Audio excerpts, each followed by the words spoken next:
Yung sa dating speaker, Mr. Secretary, kailan po ito napagpasahan? Opo, ito po ay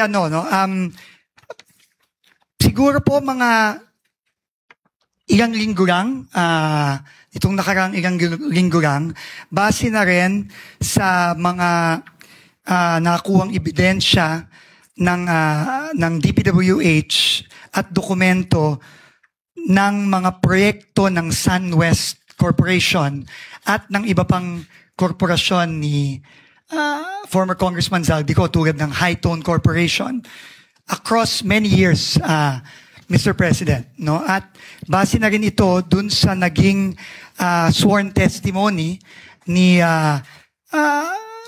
Sergeant Gutesa dito sa Senate Blue Ribbon hearing. At ang kabuuang halaga po nito ay? Sa aking pagkakaalam ko po, no, ang total from 2016 to 2025 ay mahigit 100 bilyong piso po sa between SunWest Corporation and High Tone Corporation.